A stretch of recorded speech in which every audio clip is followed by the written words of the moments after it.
সুধী দর্শক মণ্ডলী, উন্নয়নে পিকেএসএফ অনুষ্ঠানে আপনাদেরকে স্বাগত জানাচ্ছি। প্রতি রবিবারের মতো আজকেও পল্লী কর্মসংস্থান ফাউন্ডেশনের অর্থায়নে বিশেষ কোনো কার্যক্রম নিয়ে আলোচনা করব। আজকে যে কার্যক্রমটি নিয়ে আলোচনা করব সেটি হচ্ছে প্লাস্টিক রিসাইক্লিং।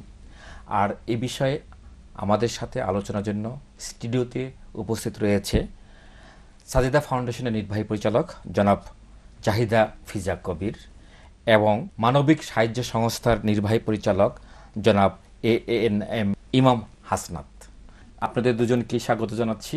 শুধু দর্শক মণ্ডলী, আমরা প্রতিবেদনটি দেখব।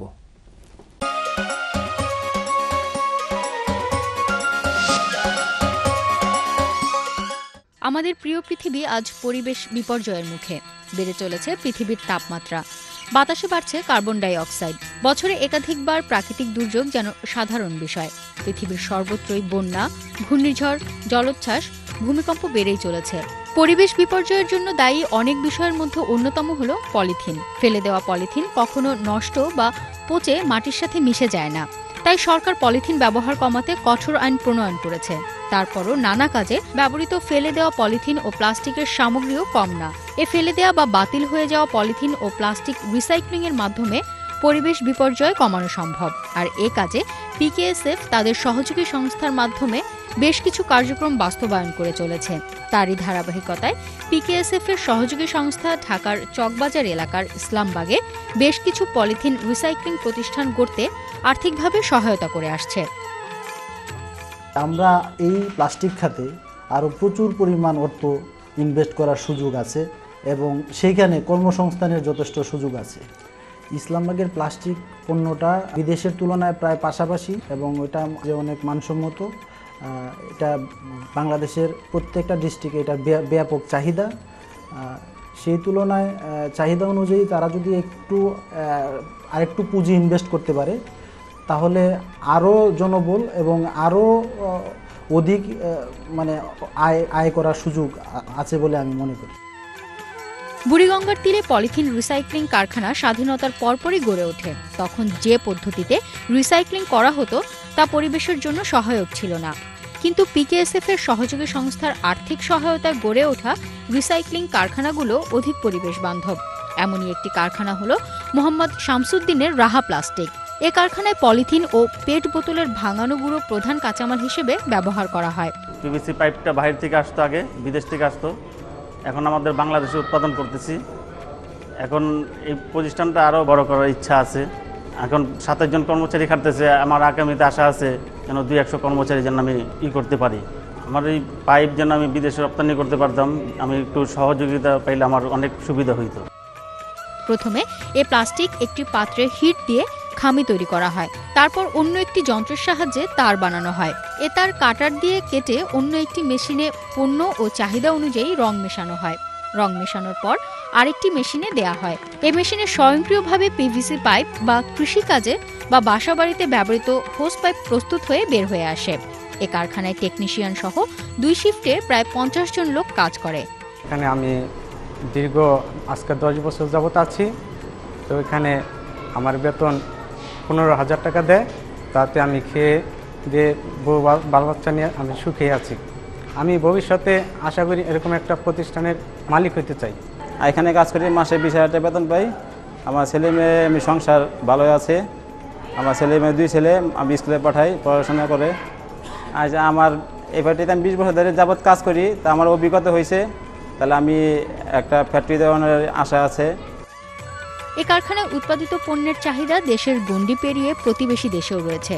ফলে ফেলে দেওয়া পলিথিন বা প্লাস্টিক রিসাইক্লিং করে পণ্য তৈরি করে যেমন দেশের চাহিদা মেটানো হচ্ছে, তেমনি অনেক লোকের কর্মসংস্থানও হচ্ছে। পরিবেশ রক্ষায় পিকেএসএফ এর সহযোগী সংস্থার এ কার্যক্রমের ভূমিকা সত্যিই প্রশংসনীয়।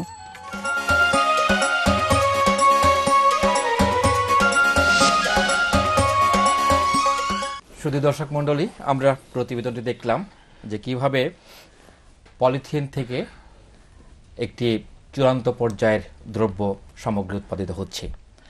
আমরা আলোচনার প্রথমেই জনাব জাহিদা ফিজা কবির আপনার কাছে জানতে চাইব, আসলে এই প্লাস্টিক রিসাইক্লিংয়ের গুরুত্বটা কি? আসলে এটা কি শুধু কর্মসংস্থান সৃষ্টি হচ্ছে, পরিবেশকে রক্ষা করছে, নাকি আরো কোনো গুরুত্বপূর্ণ বিষয় এর মধ্যে রয়েছে? আমরা ক্ষুদ্র উদ্যোক্তাদের ঋণ দিচ্ছি এবং তারা কিন্তু অনেক এখানে শ্রমিক মেয়ের কর্মসংস্থান সৃষ্টি করছে। এবং আমি দেখলাম যে 15,000 20,000 টাকা মজুরি তারা পাচ্ছে। জি জি। সুতরাং আরেকটা আছে যে এটাতে বিভিন্ন পর্যায়ে আসলে কর্মসংস্থান সৃষ্টি হচ্ছে। যেমন এই যে প্লাস্টিকগুলা প্রথমে কুড়িয়ে নিয়ে আসা, আচ্ছা। তারপরে একটা জায়গায় এটা রিফাইন করা হয়, রিফাইন করে আবার আরেকটা সাইকেলের একটা বিভিন্ন পর্যায়ে একটা কর্মসংস্থানের বিষয় এখানে চলে আসছে আর কি। সুতরাং আমরা যদি কারখানাটা দেখি, শুধু এটা কারখানাই না, এর পিছনেও অনেক লোক জড়িত, তাদেরও কর্মসংস্থান সৃষ্টি হচ্ছে, ব্যাক এন্ডে অনেক কর্মসংস্থান সৃষ্টি হচ্ছে।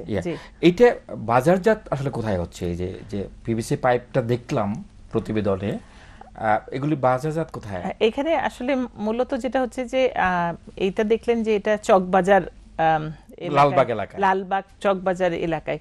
তো এই রিজনটাই আসলে একটা হোলসেল বা পাইকারি বাজার মূলত।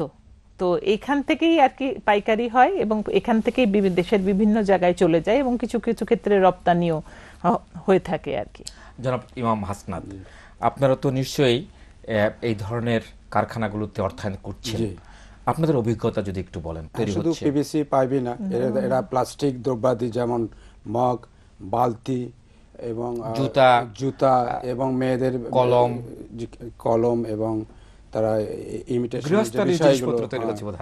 চুড়ি, এগুলো প্রায় চিরুনি সবকিছু তৈরি করে, স্যান্ডেল।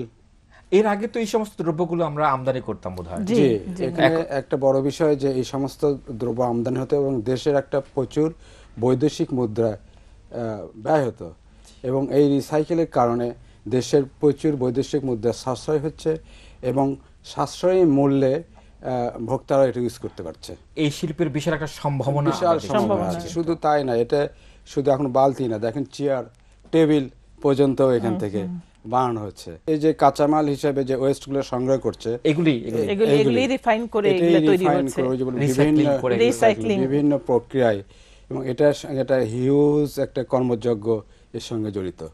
এবং এটা আমরা বলি যে ভাঙ্গারি ব্যবসায়ী, গ্রামে গঞ্জে সব জায়গায় কিন্তু এই ব্যবসা আছে। এটা মূলত ঢাকা শহরের এই পুরাতন ওই অঞ্চলেই গড়ে উঠেছে।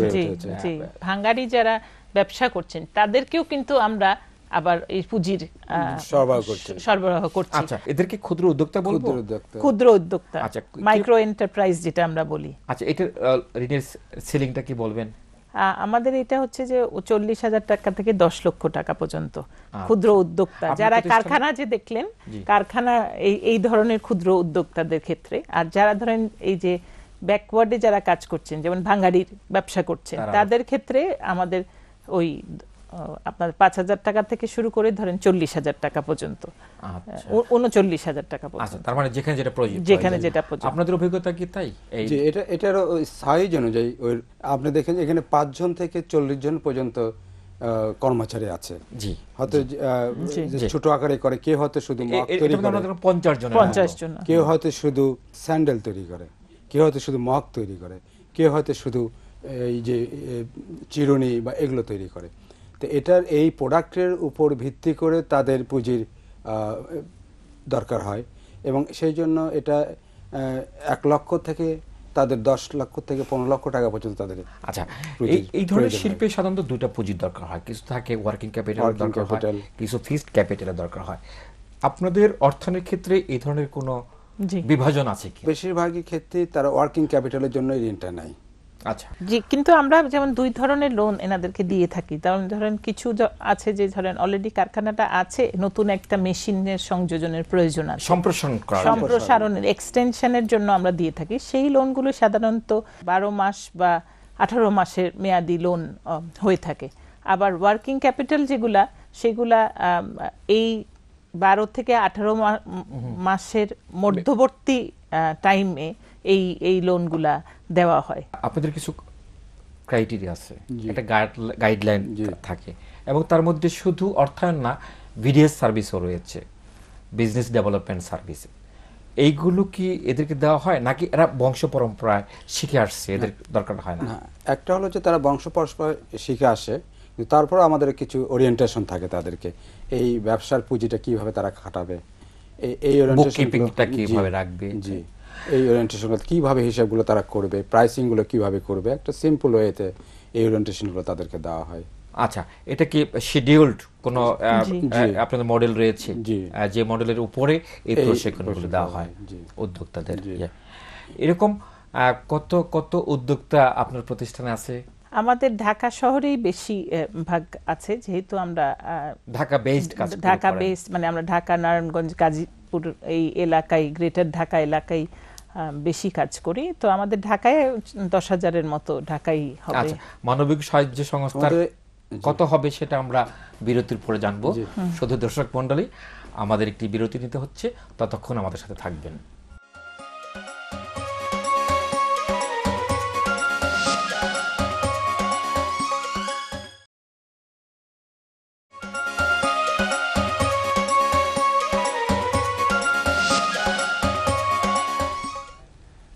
সুধী দর্শক মণ্ডলী, এতক্ষণ আমাদের সাথে থাকার জন্য ধন্যবাদ।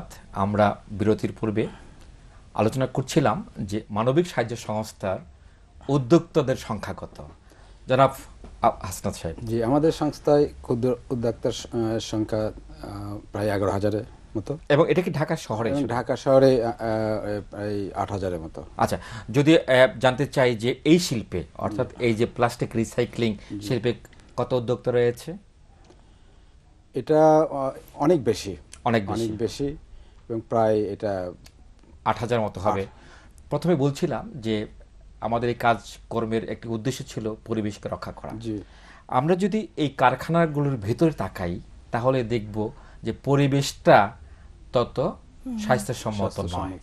এই বিষয়ে আপনাদের জনাব হাসনাত। এখানে যে সমস্ত কারখানাগুলো গড়ে উঠেছে, সবচেয়ে বড় তাদের সমস্যা হলো যে জায়গার একটা স্বল্পতা।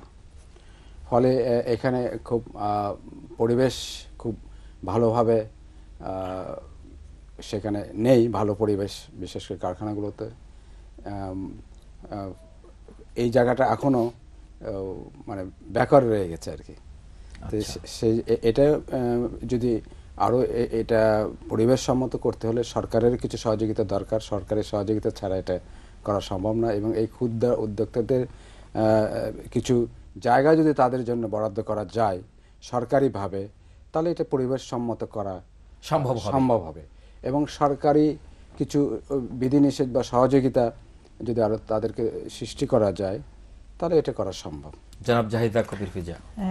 আমি যেটা বলবো যে আসলে আপনি যদি দেখেন এই যে ঢাকার পুরানো ঢাকা এলাকাটা যদি দেখেন এবং কেরানীগঞ্জ এলাকাটা যদি দেখেন, এখানে যেটা জিঞ্জিরা বলে ধরেন বিখ্যাত, যে বলা হয় যে এমন কোন জিনিস নাই যে এলাকার লোকদেরকে আপনি দিবেন এরা তৈরি করতে পারে না। তো ছোট ছোট এরকম অনেক কারখানা এই এলাকায় আছে। কিন্তু এইখানে যেটা আছে যেটা হাসনাত ভাই বললেন যে আসলে এখানে জায়গার স্বল্পতা আছে এবং এখানে শিক্ষারও অভাব আছে। তো শিক্ষারও অভাব আছে এবং পরিবেশগত এবং স্বাস্থ্যগত সচেতনতা। এই শিক্ষার অভাবটা কি তাদের যে ডিজাইনে সেখানে কি প্রভাব ফেলছে? তাদের যে কাজটুকু করা দরকার সেটা তারা ঠিকমতো করতে পারছেন, কিন্তু ওভারঅল যে আসলে সচেতনতা, মানে শুধু শিক্ষা না, যে সচেতনতা সব দিক দিয়ে, স্বাস্থ্যগত দিক থেকে, পণ্যের দিক থেকে যদি আমি বলি, ওইটার অনেক অভাব আছে। তো এই কারণে কারখানাটা ওনাদের টার্গেট থাকে যে সবচেয়ে কম খরচে আমি সর্বোচ্চ মুনাফা কিভাবে করতে পারবো। ক্ষুদ্র উদ্যোক্তারাই এটা গড়ে তুলেছেন, কারো সহায়তা ছাড়া, কারো সহায়তা, সরকারি বেসরকারি সহায়তা ছাড়াই কিন্তু এটা গড়ে উঠেছে। এখন গিয়ে আমরা ওখানে সাপোর্ট দেওয়ার চেষ্টা করছি, বাট অরিজিনালি কিন্তু এটা তারাই গড়ে তুলেছে। অর্থায়ন করলেই এই দারিদ্র বিমোচনের কাজটা ত্বরান্বিত হবে না যদি না পরিবেশ এবং স্বাস্থ্যটা এর সাথে না। আমাদের উন্নয়ন সংগঠনের একটা ভূমিকা এখানে রয়েছে, তাদের স্বাস্থ্য সেবা নিশ্চিত করা, তাদের শিক্ষার বিষয়টা, তাদের প্রশিক্ষণে যদি কোনো প্রয়োজন হয় সেই কাজটা বোধহয় করার সময় এসেছে। না হলে যে অর্থায়নটা আপনারা করছেন এই অর্থটা একসময় ঝুঁকিপূর্ণ হয়ে যাবে। সেই জায়গাটাও আমরা কিন্তু শুধু অর্থ দিয়ে সহযোগিতা হচ্ছে না, সেখানে আমরা কিন্তু স্বাস্থ্যের ব্যাপারেও কিছুটা ভূমিকা রাখার চেষ্টা করছি। আচ্ছা, আমাদের যে সমস্ত ক্লায়েন্টের জন্য আমাদের প্রতি শাখায় ডক্টর থাকেন, অনেকে ক্লিনিক আছে, শাখায় আপনাদের ডক্টর আছেন, তারা তাদেরকে স্বাস্থ্য ব্যাপারে চিকিৎসার সহযোগিতা করেন। এছাড়াও আমাদের কিছু এই সচেতনমূলক কার্যক্রমও পরিচালিত হয় তাদের সাধারণ স্বাস্থ্য। সাজেদা ফাউন্ডেশনের তো হাসপাতাল রয়েছে জি, কেরানীগঞ্জে সাজেদা ফাউন্ডেশনের হাসপাতাল রয়েছে। আর আমাদের যে মাইক্রো ইন্স্যুরেন্স, আমি বলতে চাচ্ছি যে শুধু হাসপাতাল তো থাকলে চলবে না, আমরা যে লোকগুলো দেখলাম তাদের অ্যাক্সেস কতটুকু ওই হাসপাতালে? কেরানীগঞ্জে যেহেতু হাসপাতাল, তো এটা তো খুব কাছাকাছি, ওই ক্ষেত্রে কোনো সমস্যা নাই। কিন্তু আমাদের যেটা আছে যে আমাদের একটা বীমা আছে, আমাদের স্বাস্থ্য বীমাও আছে। তো স্বাস্থ্য বীমার সেটা যদি সিভিয়ার কিছু হয়ে যায়, আমরা প্রিভেন্টিভ কিছু করতে পারি কিনা? প্রিভেন্টিভের দিক থেকেও আমাদের আসলে এখানে কাজ আছে। যে আমাদের ওই সাজিদা বন্ধু বলি আমরা, ওনারা আমাদের ওই ঘরে ঘরে গিয়ে আসলে এই যে প্রিভেন্টিভ বিষয়গুলা সম্বন্ধে অবহিত করেন এবং কিছু কাজ ওনারা ঘরে ঘরে গিয়ে করে দিয়ে আসেন আর কি। এবং রেফারাল, নেটওয়ার্কিং, লিঙ্কেজ, এই কাজগুলা ওনারা করে থাকেন এনাদের জন্য। কিন্তু তাও ওভারঅল এখানে আরো অনেক করার সুযোগ আছে। আপনারা কি মনে করছেন যে আমরা যে দ্রব্য সামগ্রীগুলি উৎপাদিত হচ্ছে এগুলো মানে তো চাহিদা রয়েছে, সামগ্রিক যে চাহিদা সেটা কি আমরা মেটাতে পারছি নাকি এখানে ডিমান্ড এবং সাপ্লাইয়ের মধ্যে গ্যাপটা কতটুকু? এই পণ্যগুলোর ব্যাপক চাহিদা রয়েছে, যেহেতু এগুলো লো কস্টে মানুষ এগুলো ক্রয় করতে পারে, ফলে চাহিদাও ব্যাপক। এবং সেই ক্ষেত্রে এই রিসাইকেল করে যে কাঁচামাল, সেটা যদি আরও এটাকে প্রসারিত হয়, হয়তো সেখানে আরও কর্মসংস্থান যেমন সৃষ্টি হবে, তেমনি এর কস্টিং আরও, প্রাইসিং আরও কম হবে, আর চাহিদা অনুযায়ী এটা সরবরাহ করা সম্ভব হবে। আপনারা যে কাজটা করছেন, আমাদের আশা করছি যে এই অনুষ্ঠানটি অনেকে দেখছে, আপনাদের মতো অনেক উন্নয়ন সংগঠনের নির্বাহী পরিচালকরা দেখছে। তারা যদি এই কাজগুলো করতে চায়, তারা যদি একটি উদ্যোক্তা শ্রেণী তৈরি করতে চায়, তাহলে সেক্ষেত্রে আপনাদের পরামর্শ কি হবে? এই ক্ষেত্রে আগে তাদেরকে এই সঙ্গে যারা জড়িত এবং এটা কিভাবে হয় সে সম্পর্কে তাদের একটা সম্ভব ধারণা থাকা উচিত।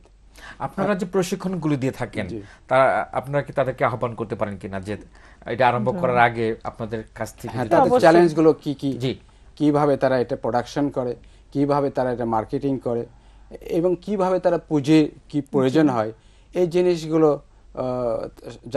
জানা দরকার। এবং সেইভাবেই কিন্তু অর্থায়নটা করছেন আপনারা।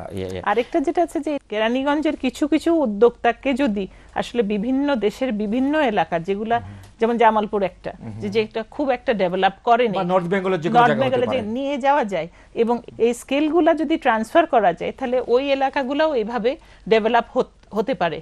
তো অ্যাপ্রেন্টিসশিপ বা ইন্টার্নশিপ টাইপের অ্যাক্টিভিটি আমরা ফিল করছি যে ভোকেশনাল ট্রেনিং বা কারিগরি শিক্ষা ক্লাসরুম টাইপের শিক্ষার থেকে অনেক বেশি। এই প্রসঙ্গে কি একটি ওয়েস্ট ম্যানেজমেন্ট পলিসি থাকা দরকার আছে আপনারা মনে করছেন? অবশ্যই, ডেফিনেটলি, যেখানে আমাদের এটা প্রচুর একটা ঘাটতি আছে বলে আমরা মনে করি। ওয়েস্ট ম্যানেজমেন্ট ঠিকমতো না হলে যেটা পরিবেশটাকে নষ্ট করছে, আরো নষ্ট যেটা আমরা আমাদের লক্ষ্য না, সেটাই এই করবে। যদি আপনি দেখেন যে আমাদের যে গার্বেজ গুলো, এটা এমন ভাবে এটা ড্রপ করা হয়, কিন্তু এটা যদি আমরা বলি যে বাসাবাড়ি থেকে যদি আলাদা করে দিতে পারি আমরা, মানে এটার ওভারঅল কোনো পলিসি নাই আমাদের, ওয়েস্ট ম্যানেজমেন্ট পলিসি বলে তো কিছু নাই। যেটা যে অ্যাপার্টমেন্ট কমপ্লেক্স গুলো আছে, অ্যাপার্টমেন্ট কমপ্লেক্সে যে সেগ্রিগেশনের বিষয়টা, সেটাও তো আসলে হচ্ছে না, এক জায়গায় সব ডাম্প করে দেওয়া হচ্ছে। তো এটা ওভারঅল একটা সাইকেলের ব্যাপার, এটা একটা পলিসি দরকার আছে, একটা ইনফ্রাস্ট্রাকচারাল সাপোর্টের দরকার আছে। আপনাদেরকে অনেক ধন্যবাদ আমাদের স্টুডিওতে এসে এই আলোচনায় অংশগ্রহণের জন্য। শুধু দর্শক মণ্ডলী, আমরা একটি গুরুত্বপূর্ণ সেক্টর নিয়ে কথা বললাম, প্লাস্টিক রিসাইক্লিং আমরা আলোচনা করলাম। এখানে ইনফ্রাস্ট্রাকচারাল সাপোর্টের দরকার রয়েছে, এখানে ওয়েস্ট ম্যানেজমেন্ট পলিসি দরকার আছে, এবং এটার মধ্যে নিরবিচ্ছিন্ন বিদ্যুতের বিষয়টাও খুব অপরিহার্য। সুতরাং এগুলো যদি, এর সাথে তো অর্থায়নটা রয়েছে, পল্লী কর্মসংস্থান ফাউন্ডেশন সেই অর্থায়ন করে যাচ্ছে সহযোগী সংস্থাগুলোর মাধ্যমে। এবং এর ফলে যেটা হচ্ছে সেটা হচ্ছে আমরা পরিবেশ সহায়ক একটি কার্যক্রমে সম্পৃক্ত রয়েছি। আমরা রয়েছি কর্মসংস্থান যাতে সৃষ্টি হয় এরকম একটি সেক্টরে, এবং এখান থেকে যে বিষয়টা বেরিয়ে আসতেছে সেটা হলো যে সামগ্রিক একটি এনভায়রনমেন্ট তৈরি করা, যাতে করে আরও বেশি লোকের কর্মসংস্থানের ব্যবস্থা করা যায়। আমরা উল্লেখ করেছি যে প্রায় 20 লক্ষ লোকের কর্মসংস্থান হচ্ছে। এত বড় একটি সেক্টর, আমাদের আরও মনোযোগ আকর্ষণ হওয়া প্রয়োজন রয়েছে। আমরা আশা করি সংশ্লিষ্ট যারা রয়েছে সবাই এদিকে নজর রাখবেন, এবং একসাথে কাজ করলে আমরা এই সেক্টরটা একটি বৃহৎ সেক্টর হিসেবে রূপায়ণ করতে পারব। শুধু দর্শক মণ্ডলী, আজকের মতো শেষ করছি। আগামী অনুষ্ঠান দেখার আমন্ত্রণ রইল। সবাইকে ধন্যবাদ।